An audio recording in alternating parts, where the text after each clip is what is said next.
Hi friends, இதுதான் கொடிகி falls view point. நம்ம இந்த வழியா போலாம். இந்த ஃபால்ஸ் எப்படி இருக்குங்கிறத நம்ம இப்ப பார்க்கலாம். வாங்க போலாம். கார் வந்து இந்த எண்டு வரைக்கும் வரும். அந்த இடத்துல வச்சுட்டு நம்ம உடனே வந்துடலாம், நடந்து வந்துடலாம். ரொம்ப தூரம் கிடையாது. பாருங்க ஃபால்ஸ் கீழே இருக்கு. நம்ம கீழே போறோம் இப்போ.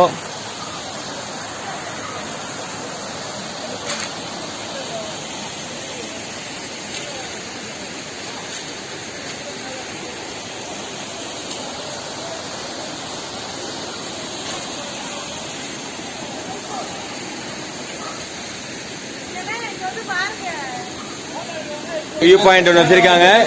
வியூ பாயிண்ட் நின்று பாக்குறதுக்கு.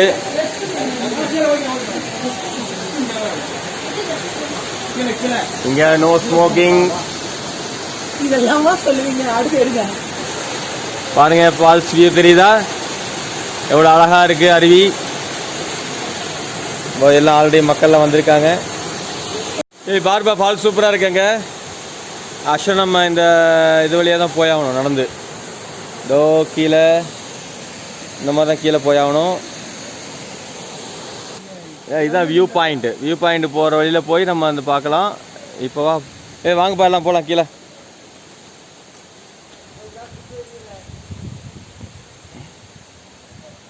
ஸோ இந்த வழியாக குட்டி ஷார்ட்கட்.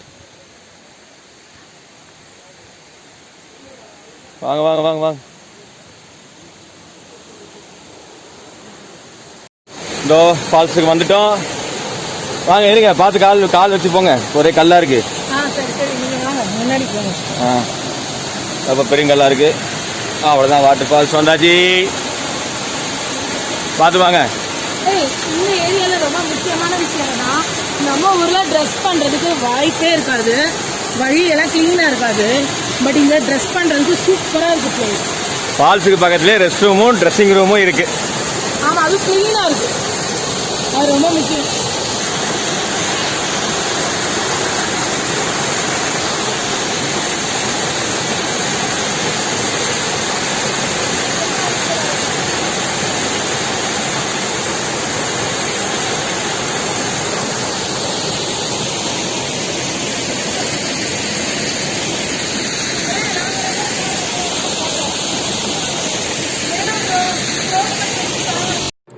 நம்ம கீழே பார்த்த அருவியோட வியூ பாயிண்ட்டை இப்போ மேல இருந்து பார்க்குறோம்.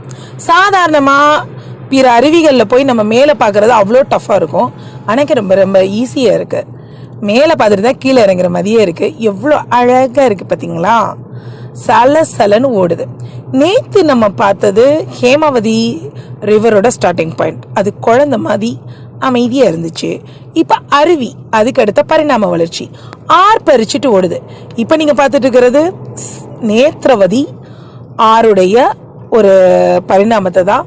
அவங்க அருவியா இங்கே பாய்ந்து ஓடுறாங்க. இப்படி பாய்ந்து ஓடி அவங்க அரபிக்கடல்ல சங்கமிக்கிறாங்க. நேற்று நம்ம பார்த்த ஹேமாவதி வேற, இன்னைக்கு பார்க்குற நேத்ரவதி வேற. இவங்க எல்லாருமே இருக்கிற இடம் பார்த்தீங்கன்னா வராக பர்வதம் அப்படிங்கிற ஒரு இடத்துல இருந்து தான் உருவாகுறாங்க. இங்கே நிறைய ரிவருடைய ஸ்டார்டிங் பாயிண்ட்டை நம்ம பார்க்கலாம். சில ரிவர் அப்படியே நம்மளுடைய காவிரியோட கலந்துரும் துணையாரா. சில ரிவர் வந்து துங்கபத்ராவோட கலக்கும். சிலது தனித்துவமாக மாறி அப்புறம் நம்ம அரபிக்கடல்ல சங்கமிக்கும். எல்லாத்துக்குமே டேம் இருக்கு. டேமை தாண்டி இது நம்ம தனிப்பட்ட முறையில் தேடி வந்து பார்க்குறோம். சில ரிவரை வந்து இப்போ நம்ம உள்ள அலோவ் பண்ணுறதில்ல. ஆனால் எல்லா ரிவரோட ஸ்டார்டிங் பாயிண்ட்டும் கண்டிப்பாக கோயிலாக தான் இருக்கும். இதுதாங்க நம்ம நாட்டுடைய தனித்துவம். இங்கு எல்லாத்தையுமே கடவுளா பார்த்து வழிபடக்கூடிய வழக்கம் நம்ம கிட்ட இருக்கு. இந்த மாதிரி எந்தெந்த இடத்துல கோயில் வச்சு வணங்குறாங்களோ, உண்மையிலே சொல்றேன், அங்க வளமையோட தான் அந்த நதி பிரவாகம் எடுத்து ஓடுது. எவ்வளவு ரம்யமான இந்த இடத்த வாழ்க்கையில என்னைக்குமே மறக்க முடியாது. இப்படிப்பட்ட இடம் தனியார் உடைய இடத்துல இருக்குது. இங்கே வந்து பார்த்தீங்கன்னா பெர் ஹெட்டுக்கு 30 ருபீஸ் சார்ஜ் பண்ணுறாங்க வித் கார் பார்க்கிங்கோட. நீங்களும் வந்து பாருங்கள். நம்ம இந்த அருவிக்கு வரணும்னா இந்த வழித்தடத்தில் தான் வரணும். அதை தான் இப்போ நீங்கள் பார்த்துட்ருக்குறீங்க. ரம்யமான பகுதிங்க. கொத்து கொத்தா ரோஜா பூவோட, அப்புறம் நிறைய தோரணத்தோட, கண்ணுக்கு நிறைஞ்ச அழகான இயற்கை காட்சிகளோடு தான் இந்த அருவியை நம்ம எதிர்கொள்ளணும். ஆனால் அதே சமயம் ரோடு கொஞ்சம் மோசமாகவும் இருக்கும்.